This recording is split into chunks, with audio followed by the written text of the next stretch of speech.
Welcome students to नमस्ते physics with Gaur sir.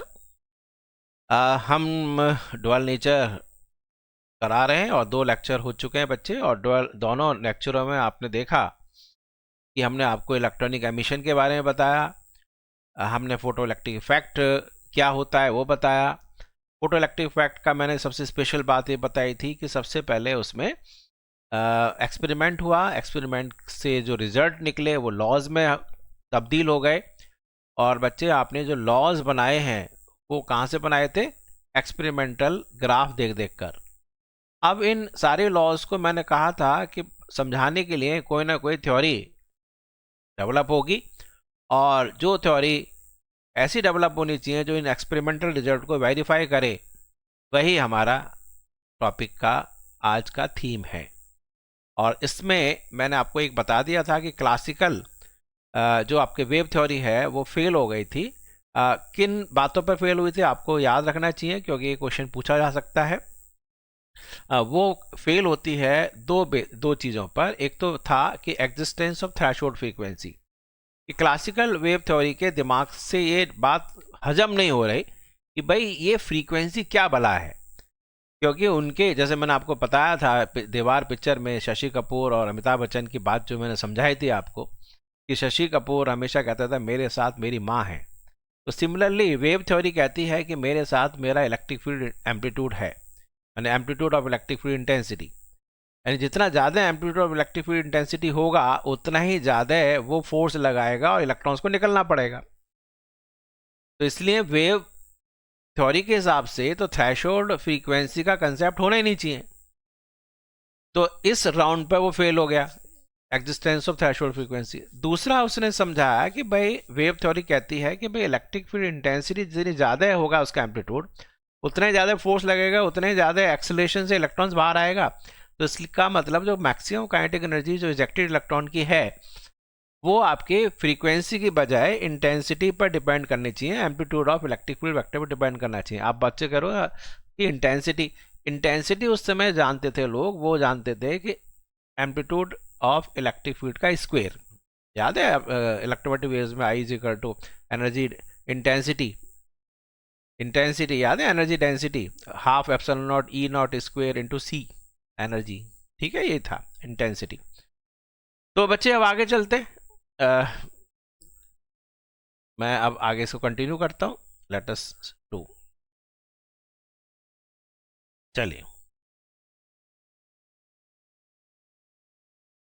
Next से ले लेते हैं। अब हम इसमें बच्चे एक्सप्लेनेशन जो आएगा वो था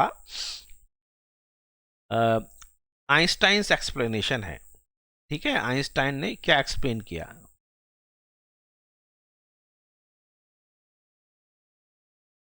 Einstein's explanation.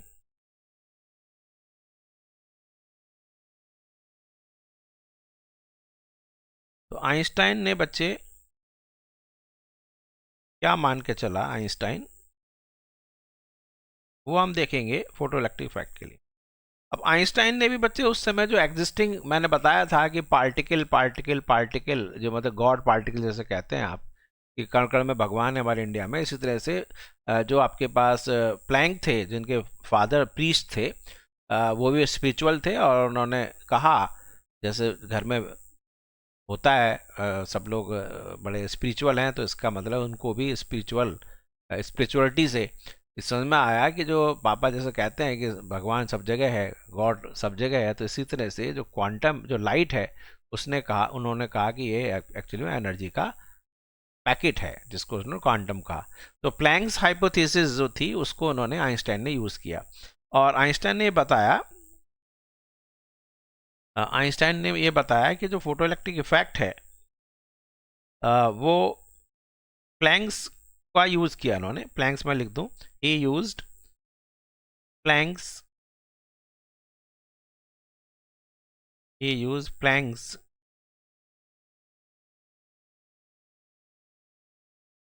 Quantum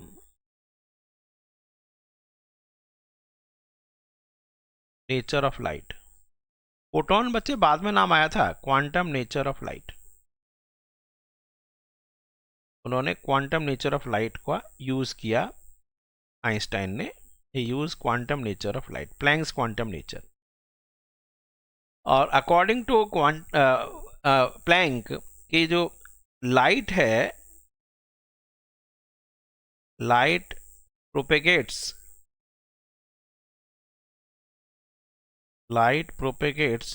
in form of packet of energy, in form of packet of energy। और each पैकेट, जो हर एक पैकेट है उसको उसने क्वांटम बोला। each packet is called quantum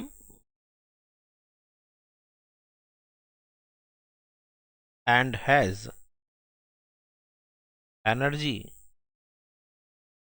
और उसमें जो एनर्जी है वो है बच्चे कितनी, एन energy E equals to H into nu. H जो है प्लैंक्स कांस्टेंट है, और न्यू जो है आपके पास, H जो है बच्चे वो साइंटिस्ट जो थे प्लैंक, तो दैट इज प्लैंक्स कांस्टेंट। इसकी वैल्यू सबको पता है, 6.67 इंटू 10⁻⁻34 है ना, जूल सेकंड ये था ना। तो इसकी वैल्यू ऐसे आपको याद करने की जरूरत बिल्कुल नहीं है। चलिए, और न्यू जो है वो है frequency, new is the frequency of light. सारा खेल तो इसी का था, हो गया ना, सारी चीज इसी की थी भैया। एनर्जी, पैकेट ऑफ एनर्जी का चक्कर है, पैकेट ऑफ एनर्जी। अब आइंस्टाइन ने कैसे समझा, आइंस्टाइन ने बताया कि जो फोटो इलेक्ट्रिक इफेक्ट है वो एक्चुअली में इंटरेक्शन है between a photon, between A quantum, और उसने बाद में उसका नाम इसको क्वांटम को उसने फोटोन बोला, बाद में बोला है नहीं, मैं लिख देता हूँ। जो क्वांटम है,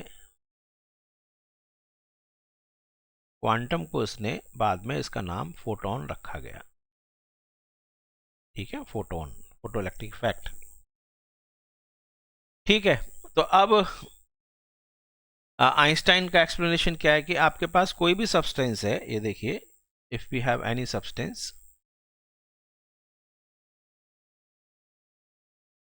और इस सब्सटेंस पर, ये सपोजिंग एक सब्सटेंस है, और इस पर बच्चे लाइट जो है वो आ रही है, लाइट फॉल कर रही है, मान लीजिए ये क्वांटम है, ये पैकेट ऑफ एनर्जी क्वांटम, ये क्वांटम है, तो लिख देते हैं फोटोन, और फोटोन की energy E is equal to h nu. Photon को मैं ई गामा लिख देता हूँ, जिससे कि आपको पता रहे कि गामा फोटोन है नहीं। तो ये बच्चे इस पर फॉल कर रहा है, फॉल करने से इसके जो इलेक्ट्रॉन है, अब मैंने बताया कि जैसे छोटी क्लास में थे ना, मैम आपको चॉकलेट देती थी, टॉफ़ी दिया, तो आप एक्साइट हो गए और मैम ने कहा कि चलो बच्चे डांस करो, डांस करना शुरू कर दिया, ठीक है, पोइम सुना दी। तो इसी तरह से जो इलेक्ट्रॉन छोटे बच्चे हैं, इनको जब एनर्जी मिली और इससे फिर ये एक्साइट हो गए, एक्साइट होने के बाद कुछ एनर्जी तो इनको है ना, थोड़ी सी एनर्जी तो इतनी चाहिए कि आपको जो है झिझक दूर हो जाए कि हाँ भाई चलो बोल देंगे कुछ। तो इलेक्ट्रॉन जो है वो, आपको पता है कि कुछ पार्ट एनर्जी का तो यूज हो जाएगा to come out well inside the substance to the surface, threshold तक आने में, थ्रेशोल्ड तक आने में उसमें कुछ एनर्जी की जरूरत पड़ेगी। उसके बाद जो एक्स्ट्रा एनर्जी है वो उसको काइनेटिक एनर्जी के फॉर्म में मिल जाएगी। तो कुछ पार्ट तो बच्चे वर्क फंक्शन, ये रहा, मैंने बताया था पोटेंशियल बैरियर होगा कुछ, उस पोटेंशियल बैरियर को ओवरकम करने में खर्च हो जाएगा ये जो इलेक्ट्रॉन आ रहा है। तो कुछ पार्ट तो बच्चे इसको अंदर ही खर्च हो गया यहाँ पर, और कुछ जो रिमेनिंग एनर्जी है वो उसको काइनेटिक एनर्जी के फॉर्म में हो गया। आया बच्चे आइंस्टाइन का कंसेप्ट, मैं लिखाऊं एक बार, देखिए। तो आइंस्टाइन ने क्या बताया कि अकॉर्डिंग टू आइंस्टाइन, तो photo electric effect according to Einstein photoelectric effect is due to interaction माने टक्कर, due to interaction between a photon माने क्वांटम, फोटोन बाद में नाम रखा, एंड एन इलेक्ट्रॉन, जो बाउंड इलेक्ट्रॉन है बच्चे, ठीक है, ये था। तो photoelectric effect according to Einstein is due to the interaction between a photon and an electron. और जो इलेक्ट्रॉन फोटोन है वो अपनी एनर्जी को रोकता नहीं है, फोटोन अपनी सारी एनर्जी उसको दे देता है, इलेक्ट्रॉन को। Photon gives transfers entire energy to an electron, एक ही इलेक्ट्रॉन को देता है। पूरी चॉकलेट बच्चे जो है वो एक ही बच्चे को मिली तो बच्चे पेट तो उसका भर ही जाएगा ना, अब तो वो एक्साइट हो गया। तो इलेक्ट्रॉन बच्चा है और फोटोन जो है पैकेट है ना, एनर्जी बार। तो एनर्जी बार मिली और इलेक्ट्रॉन हो गया डांस करना शुरू कर दिया, उसने निकल के बाहर आया, आ जाओ भाई घर से बाहर आओ। तो photon gives entire energy to an electron. और फिर यूजिंग कंजर्वेशन ऑफ एनर्जी, ये जो एनर्जी मिली है, तो this energy is part of this energy is used to bring electron up to the threshold, up to the surface, and remaining energy जो है वो काइनेटिक एनर्जी के फॉर्म में हो गई। तो from conservation of energy,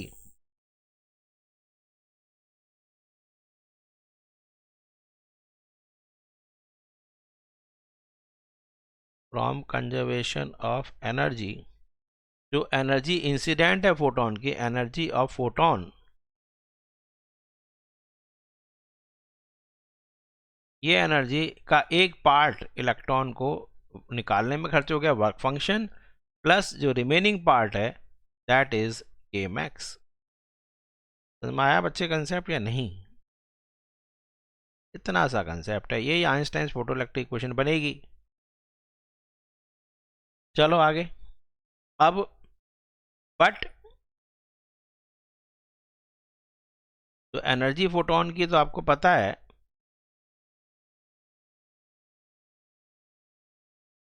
energy photon की जो है आपके पास है बच्चे एच न्यू, ठीक है। एंड व्हेन, और दूसरी बात यह है कि इफ न्यू जो है बच्चे, चलो पहले इसको लिख लेते हैं, पहले इसी को लिख लेते हैं। तो h nu is equal to work function plus K max. बहुत सारी इक्वेशन बन सकती है इसमें, ध्यान रखना, ये भी इक्वेशन बन गई। बेसिक तो एनर्जी कंजर्वेशन याद रखना है। इसके बाद बच्चे अब आगे चलते हैं। अब हमें पता है, वी नो, ग्राफ से हमें पता था कि इफ न्यू जो है बच्चे थ्रेशोल्ड फ्रीक्वेंसी है,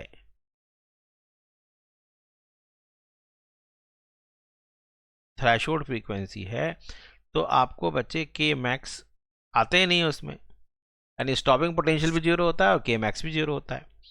तो इससे बच्चे क्या समझ में आया कि h nu naught is equal to work function plus zero. तो ये भी बच्चे आपको याद रखना चाहिए कि work function is equal to h into nu naught. Work function जो है वो थ्रेशोल्ड फ्रीक्वेंसी से ही निकलता है। समझ में आया आपको? नहीं, ये थ्रेशोल्ड फ्रीक्वेंसी से ही इसका वर्क फंक्शन आ रहा है।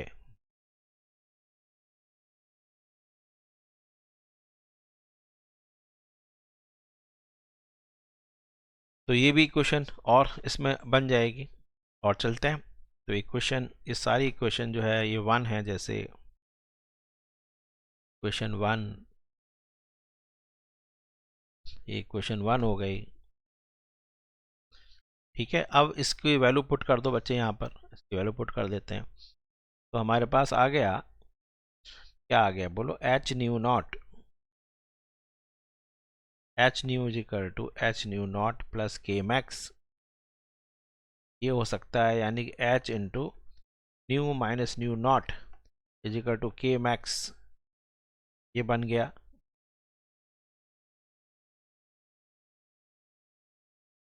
और एक मिनट, और ये भी बन गया बच्चे इक्वेशन। पिछला देखो क्या थी, इक्वेशन 1, इसको इक्वेशन 2 लिख देते हैं, इक्वेशन 2। और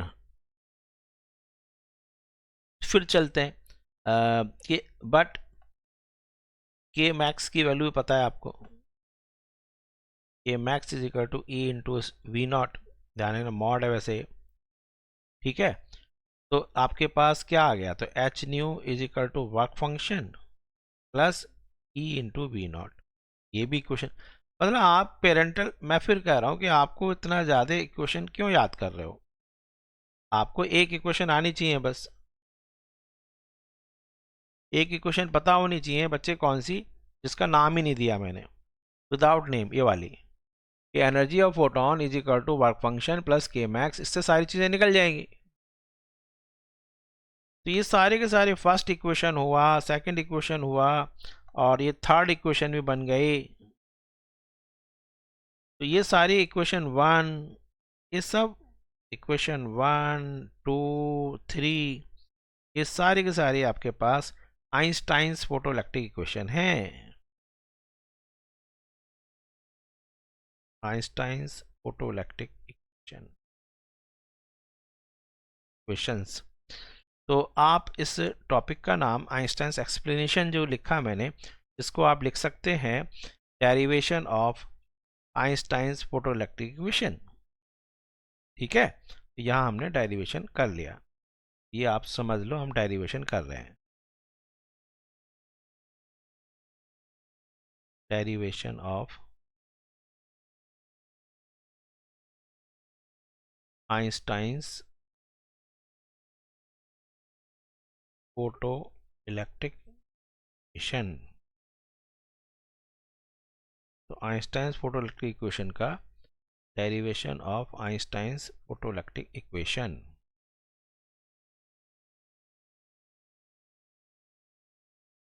ठीक है। चलो ये हो गया। अब हम ऐसा करते हैं, आपको कुछ समझाते हैं, डेरिवेशन तो हो गया, अब जो फोटो इलेक्ट्रिक लॉज हैं उनको हम समझाते हैं, यानी आपका ये समझ लो एक्सप्लेनेशन ऑफ लॉज। कोई भी लॉ है बच्चे दाने ड्राइव तो नहीं करते हैं, बस उनको वेरीफाई कर सकते हैं, एक्सप्लेनेशन ऑफ लॉज लिख दो, explanation of photo electric laws, photo electric law, ठीक है, explanation of photo electric laws कर देता हूँ। चलिए बच्चे, explanation of photo electric laws. पहला लॉ क्या है, फर्स्ट लॉ, इंटेंसिटी लॉ। यहां पे ये कैसे समझाएगा intensity law,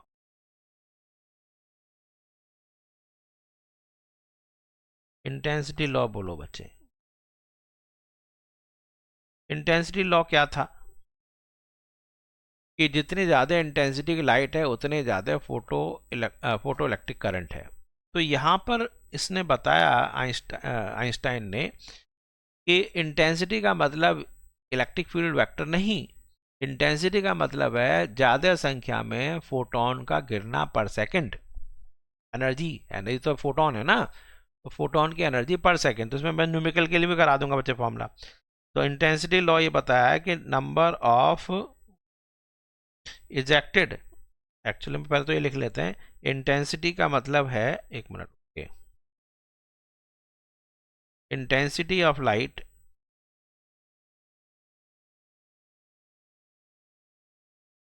intensity of light का मतलब है नंबर ऑफ, यानी intensity is proportional to number of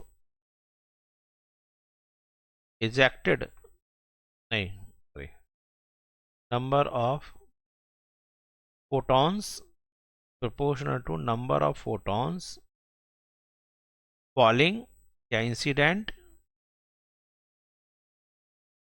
per second on surface। तो सरफेस पर कितनी संख्या में the number of photons falling पर सेकेंड ऑन सरफेस, ये आपका इंटेंसिटी है।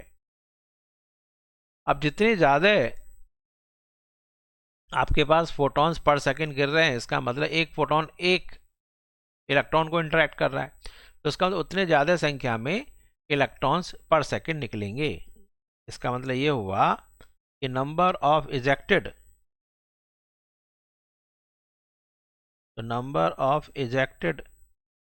इलेक्ट्रॉन्स, फोटो इलेक्ट्रॉन्स लिख दूं ना उनको, number of ejected photo electrons पर second will be proportional to intensity of light हो गई।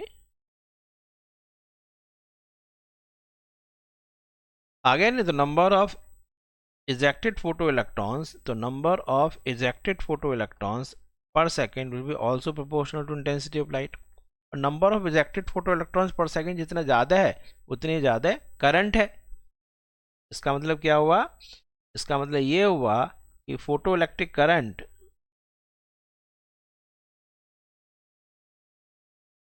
is proportional to intensity of light। तो इसका मतलब समझ में आ गया आपको कि जितनी ज़्यादा इंटेंसिटी ऑफ लाइट है उतनी ज़्यादा संख्या में फोटॉन्स गिर रहे हैं, उतने ज़्यादा संख्या में इलेक्ट्रॉन्स एमिट हो रहे हैं। अब एक काम और करो बच्चे, number of photons per second numericals के लिए और मैं साथ साथ कर देता हूँ। नहीं, कभी कभी आपसे न्यूमेरिकल पूछता है कि हमारी आंखों पर आंख का प्यूपिल इतना दे रखा है साइज, ठीक है, और इतनी वेवलेंथ की लाइट गिर रही है, तो बताइए कितने इंटेंसिटी इतना मैक्सिमम बेयर कर सकती है। तो ये पूछ रहा होगा नंबर ऑफ फोटॉन्स पर सेकंड हमारी आंखों पर कितना गिर रहे हैं, तो ये क्वेश्चन आता है। तो न्यूमेरिकल्स के लिए बच्चे ज़रा ध्यान रखना, इंटेंसिटी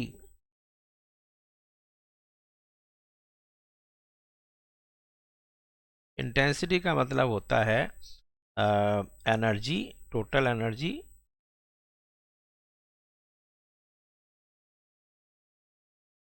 पर सेकंड पर यूनिट एरिया, ये है। तो इसी को हम यूज़ करेंगे बच्चे, intensity I is equal to number of photons, total energy n मान लीजिए नंबर ऑफ फोटॉन्स आ रहे हैं और हर एक फोटॉन की एनर्जी ई गामा है, तो टोटल एनर्जी ई गामा हो गई upon time upon area. N जो है नंबर ऑफ फोटॉन्स हैं, एन क्या हो गया? Number of photons. आपको बिल्कुल क्रिस्टल क्लियर हो जाएगा चैप्टर ये, number of photons t time में, E gamma energy of one photon है, एनर्जी ऑफ वन फोटॉन। इसको आप क्या ले सकते हैं? एच न्यू लिख सकते हैं, एस सी बाई लैम्बडा लिख सकते हैं। मैं और बताऊंगा आपको बच्चे इलेक्ट्रॉन वोल्ट में, और उसमें कन्वर्ट करने का तरीका भी बता दूंगा। तो नंबर ऑफ फोटॉन्स फॉलिंग पर सेकेंड पर यूनिट एरिया, ये बच्चे कंपटीशन में आता है, ध्यान रखना। जो जेई के बच्चे तैयारी कर रहे हैं इंजीनियरिंग का, उनके लिए ध्यान रखना, इसको कहते हैं photon flux. Photon flux word याद रखना, फोटॉन फ्लक्स। वही तो है, सारी चीज़ें बच्चे नहीं पता रहती बच्चों को, इसलिए टफ रहता है कंपटीशन। फोटॉन फ्लक्स, तो number of photons per second per unit area is equal to कितना आ गया? Intensity of light divided by energy of one photon, that is I upon h nu, या I upon h c by lambda. यानी कि I into lambda on H into c. और हमें जो question पूछा था नंबर ऑफ फोटॉन्स, तो number of photons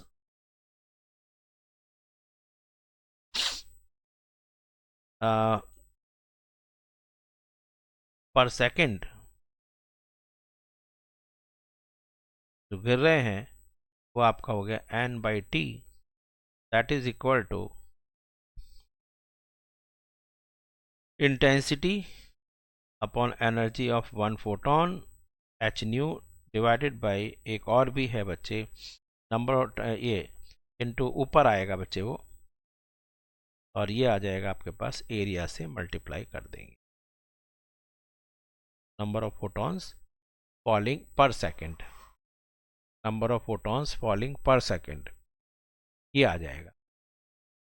ठीक है, तो ये तो आपने इंटेंसिटी वाला मैंने आपको लॉ तो समझा ही दिया, लॉ का तो वेरिफिकेशन कर दिया मैंने, और इसके साथ साथ मैंने जो न्यूमेरिकल्स आते हैं वो भी आपको बता दिया कि कैसे न्यूमेरिकल्स आएंगे। ठीक है, क्लियर है? चलिए आगे। इसके बाद बच्चे अब दूसरा जो लॉ है, फर्स्ट लॉ मैंने बता दिया, जरा एक बार देखते हैं। इंटेंसिटी लॉ मैंने बता दिया, ओके। चलिए, इंटेंसिटी लॉ हो गया। नेक्स्ट चलते हैं अब। वो क्या था? थ्रेशोल्ड का कंसेप्ट। देखो, अब आइंस्टाइन्स इक्वेशन से, from Einstein's photoelectric equation,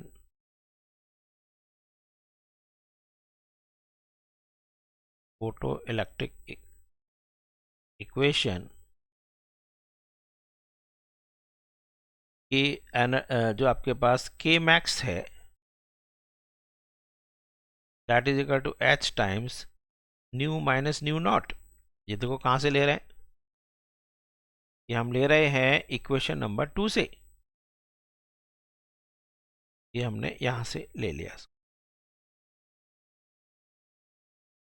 from equation 2।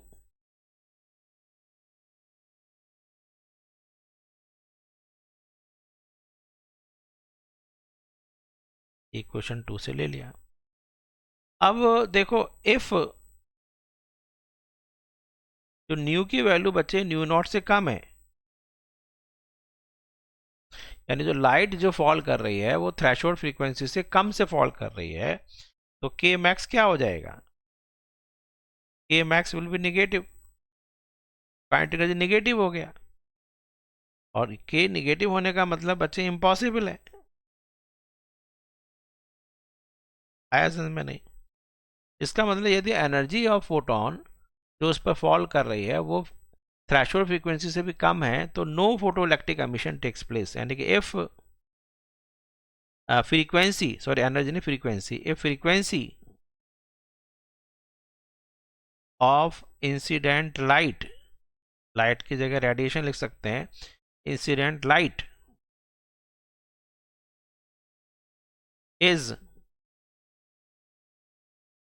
lesser than threshold frequency, less than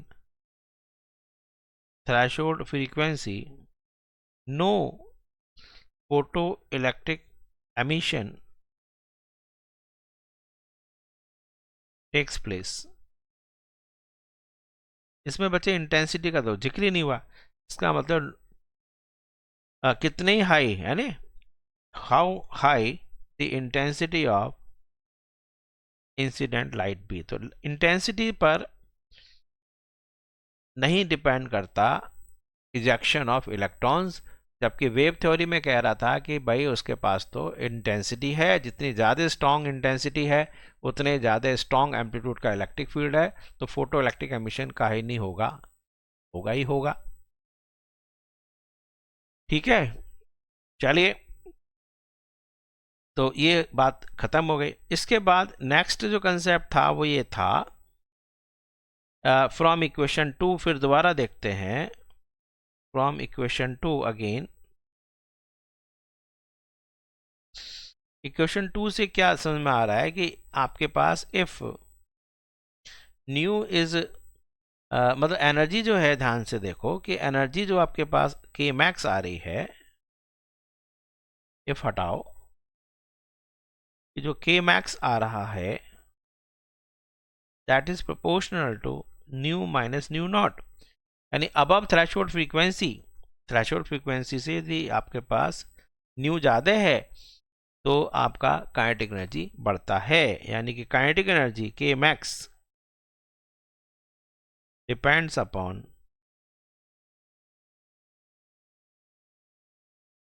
frequency not intensity. और इसमें सबसे अच्छी बात यह है कि हम काइनेटिक एनर्जी में जो चेंज आएगा के d K max is proportional to d nu, क्योंकि न्यू नॉट कांस्टेंट है। अभी आगे हम बताएंगे, तो डी के अपॉन डी न्यू यानी कि परपेंडिकुलर अपॉन बेस, यानी कि थोड़ा सा स्लोप का चक्कर आएगा, अब हम बाद में बात करेंगे, अभी नहीं कर रहे। तो ये हो गया आपके पास तीसरा कंसेप्ट कि इंटेंसिटी पर डिपेंड नहीं करता है मैक्सिमम एनर्जी जो निकल रही है इलेक्ट्रॉन की, बल्कि वो डिपेंड करती है फ्रीक्वेंसी पर। एक और मैंने बताया था, एक और समझाना है आपको, वो है आपके पास इंस्टेंटेनियस प्रोसेस। कि फोटोइलेक्ट्रिक इफेक्ट इंस्टेंटेनियस प्रोसेस क्यों है? तो आइंस्टाइन ने बताया कि फोटोइलेक्ट्रिक जो एमिशन होता है that is due to the interaction between electron and photon, और फोटोन जो है अपनी एनर्जी इंस्टॉलमेंट में तो दे ही नहीं रहा है, एक झटके में दे रहा है कि भाई मेरे पास एनर्जी लो भी लो, अब करो। तो वो एनर्जी यदि सफिशिएंट है इलेक्ट्रॉन्स को निकाल के बाहर करेगी, नहीं है तो नहीं होगा, और क्या है। तो इसलिए एक झटके में दे रहा है, उसमें पैकेट्स में नहीं दे रहा है, छोटे छोटे इंस्टॉलमेंट्स में नहीं दे रहा है, इन वन लंप दे रहा है। लमसम कहते हैं, लमसम बता दे रहा है इसके क्या मूल्य है, किसी चीज़ का लमसम दाम बताओ, भाई चल 25 रुपये देगा, तो क्या नहीं नहीं है 25 रुपये, 30 पैसे दूंगा, नहीं ये लमसम बता भाई, ऐसे नहीं, ये 25 रुपये 30 पैसे का कोई चक्कर नहीं है। तो एक झटके में बता दे जवाब 20 या 25, बस काम खत्म। तो यही है, झटके में दे रहा है, इंस्टॉलमेंट में नहीं दे रहा ना, 5 पैसे कम कर ले, 10 पैसे कम करो, ऐसे नहीं। तो नेक्स्ट जो हमारा मैं बताना चाह रहा हूँ वो ये बताया कि जो फोटोन है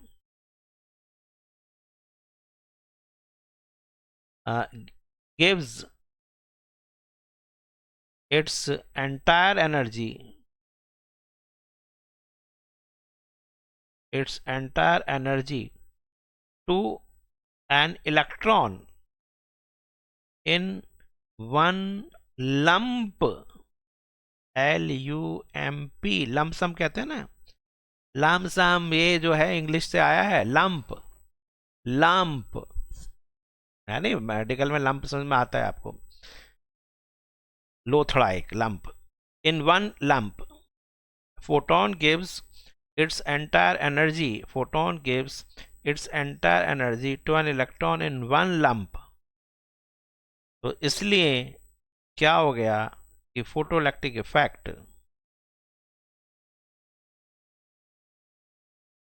photoelectric effect is an instantaneous process. अब इस मतलब ऑलमोस्ट जो आपके पास जो इजेक्शन है वो कंटिन्यूअस है, लेकिन ध्यान रखना एक फोटोन गिरा, दूसरा फोटोन थोड़ी देर के बाद गिरा, तो इलेक्ट्रॉन भी थोड़ी देर के बाद आएगा। टाइम लैग जो है वो है, वैसे ये नहीं टाइम लैग नहीं है, अरे भैया टाइम लैग आपको पता है, नंबर ऑफ फोटॉन्स इजेक्टेड पर second from source of light about 10⁸ photons per second है, 10⁸ से 10⁹।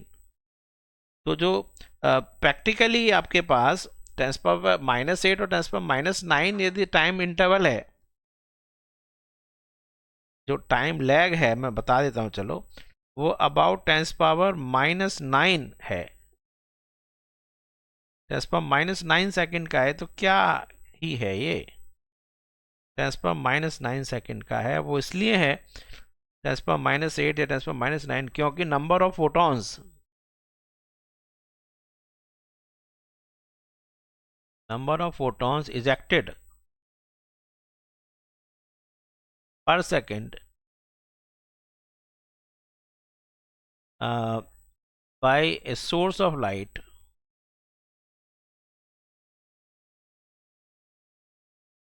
roughly 10⁻⁸ से 10⁻⁹ है। तो इसलिए जो है दो सक्सेसिव फोटॉन्स के बीच में टाइम लैग भी 10⁻⁸ से 10⁻⁹ सेकेंड का होगा। तो वो तो ऑलमोस्ट कंटिन्यूस ही हो गया। तो आपको समझ में आ गया बच्चे सारा फोटोइलेक्ट्रिक इफेक्ट। तो आइंस्टाइंस फोटोइलेक्ट्रिक इक्वेशन मैंने आपको सारी समझा दी हैं और इसमें सारे लॉज मैंने आपको समझा दिए। तो ये बहुत बढ़िया रहा। अब आगे हम इसमें आइंस्टाइंस के क्वेश्चंस कर लेंगे। उससे पहले मैं आपको आज बस दो फॉर्मूले दे देता हूँ, बहुत ही इंपॉर्टेंट फॉर्मूले हैं बच्चे। देख लो कि आपके पास यदि एनर्जी दे रखी है वेवलेंथ में, तो एनर्जी इन इलेक्ट्रॉन वोल्ट निकालने के लिए बहुत बढ़िया रहेगा 12400 अपॉन वेवलेंथ इन एंगस्ट्रॉम। तो इतने आपके पास इलेक्ट्रॉन वोल्ट आ जाएगा। जैसे मैं आपको एग्जाम्पल दे दूं, एग्जाम्पल ले लो एक कि एनर्जी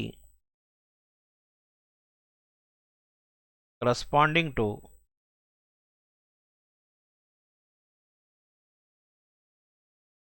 फोटॉन, ये केवल बच्चे क्वांटम के लिए चलेगा, ये ध्यान रखना, for photon only.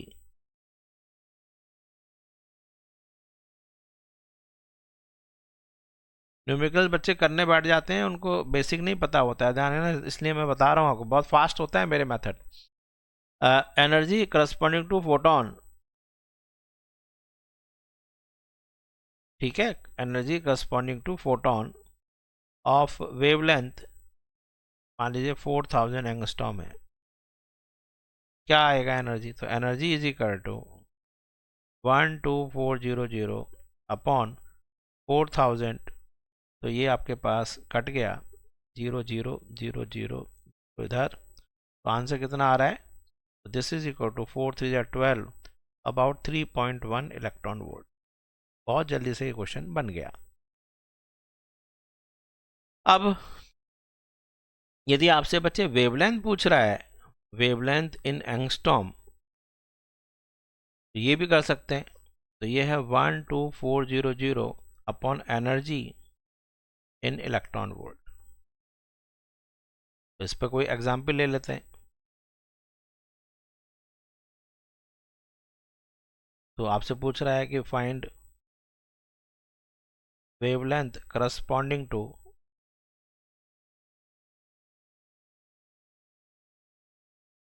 Energy of photon 1.24 electron volt. क्या आएगा एनर्जी? तो this will be lambda is equal to 12400 upon 1.24। तो ये आपके यहाँ से हटकर 100 ऊपर आ जाएगा, तो ये कैंसिल हो गया इससे। ये आ गया आपके पास अबाउट कितना आ गया lambda? Lambda is equal to ये हो गया 100, 1 2 3 4, ये हो गया आपके पास 10,000 एंगस्ट्रॉम। आ गया आपको समझ में? इस पर बच्चे एक छोटा सा एक और क्वेश्चन करा दूं मैं, और इसमें थोड़ा सा आइंस्टाइंस और आगे कराऊंगा मैं, कि आइंस्टाइंस की जो इक्वेशन है E gamma is equal to work function plus K max. इसमें क्वेश्चन आपसे पूछ रहा है, अच्छा ध्यान रखना, c is equal to nu lambda तो पता ही है आपको, है ना, velocity is equal to nu lambda तो पता है। और ये क्वेश्चन मैं करा रहा हूँ, if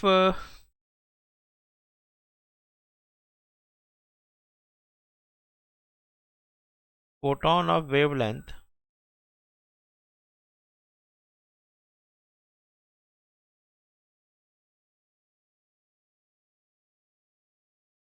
be incident on surface of work function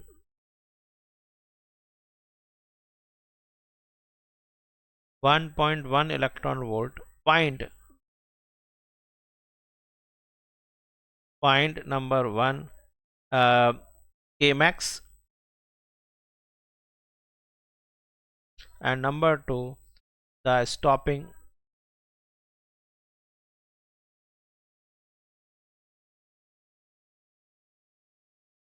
potential.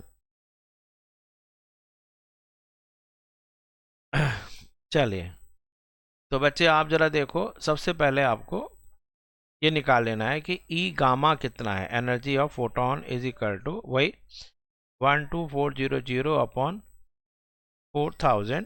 तो ये आपके पास आ गया 3.1 इलेक्ट्रॉन वोल्ट. अब बच्चे इसको यूज कर लेंगे. तो आपके पास आइंस्टाइन्स इक्वेशन यूज किया.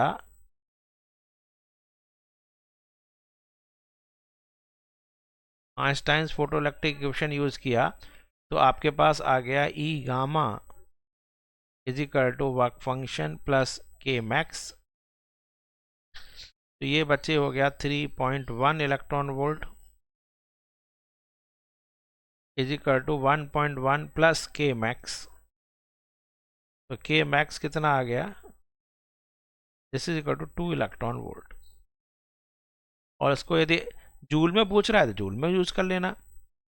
तो 2 इंटू 1.6 इंटू 10⁻⁻19, ये हो गया आपके पास 3.2 इंटू 10⁻⁻19 जूल. अब मैंने आपको बताया था कि के मैक्स होता है ई इंटू वी नॉट. ये बच्चे 2 electron volt is equal to e into V naught. तो ई से ई कैंसिल हो गया. तो इसका मतलब जो वी नॉट है स्टॉपिंग पोटेंशियल, आगे करना क्वेश्चन नहीं. तो stopping potential is equal to 2 volt हो गया. तो ये आज बच्चे मैंने थोड़ा सा स्टार्ट किया है क्वेश्चंस करना. अगले लेक्चर में मैं आपको क्वेश्चंस कराऊंगा और बड़े थोड़ा स्पेशल क्वेश्चंस कराने वाला हूं. और उसके बाद आई थिंक 1-2 लेक्चर में ये चैप्टर फिनिश हो जाएगा. ठीक है, छोटा चैप्टर है लेकिन बहुत ही इंपॉर्टेंट, बहुत काम का चैप्टर है. इसको रिवाइज करते जाइए साथ साथ. और क्वेश्चंस भी बच्चे आपको हम इस चैप्टर के एंड में प्रीवियस ईयर्स के क्वेश्चंस और करा देंगे. तो it will be comfortable to you. Previous years के क्वेश्चंस आपने देख लिए हैं बच्चे. हमारे पास एक वीडियो लेक्चर अलग से बना हुआ है जिसमें पूरा रे ऑप्टिक्स का है, ऑप्टिकल इंस्ट्रूमेंट का है, वेव ऑप्टिक्स का बना हुआ है. तो ये 3 हमने 12th वाले कर लिए हैं. ठीक है, तो आप रिवाइज करते जाइए and stay fit. I and the meeting now.